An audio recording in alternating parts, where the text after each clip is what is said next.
السلام عليكم. أخي الكريم، اسمك ومشكلتك وأنت معالج كويتي في لندن، شنو صارت معك اليوم المكتب الصحي؟ عند الدكتور الصفي، شنو قال لك؟ شو ردة فعله عليك؟ خذيت الأوراق، والدي عنده عملية قلب إيه؟ وحاجز لي ردة تاريخ 27/7. نعم.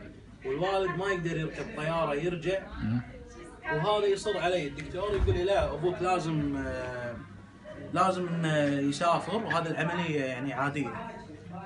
ووالدي مشلول، نص جسمه مشلول، وايد الكتب واقفه ووايد شغلات واقفه، ويجبرني يقول لي لازم ترجع، وكيفك ما تبي ادفع انت. يعني يقول لي كذي. دكتورك المعالج شنو يقول؟ الدكتور يقول ما يصير، لازم يقعد من 4 إلى 6 أسابيع، بالصجيه لازم يبي له 4 شهور. وانت مواطن كويتي تستحق. مواطن كويتي، اي والله. وجايبينك علاج هني. جايبيني علاج. وتحتاج العمليه. اي والله. منا الى سمو الامير والى جميع مسؤول في الكويت.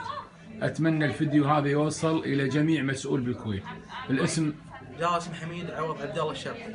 والله ونعم، ومواطن الكويت وتستحق. واقل شيء انت مو جاي سياحه، غيرك جاي سياحه. صح. وغيرك يروح الصالات يلعب بالكازينوهات. صح كلامك. الله يحافظنا. لندن، مستشفى ويلينغتون، الجمعه تاريخ اليوم كم؟ 23 22/7. يلا منا الى سمو الامير والى جميع. صراحه تعبت، ما خليت نائب، ما كلمت ولا حد قادر يسيطر على ما في احنا نروح اودي هذا الفيديو ان شاء الله يوصل سمو الامير. خلي النواب عنك مع احترامي لهم. يوصل سمو الامير. علاج سياحه ما نبي علاج ناس محتاجين. اتمنى من الفيديو هذا انه يوصل الى جميع مواطن كويتي، انه يوصل رساله هذا الشخص. تحياتي لكم. الله يسلمك.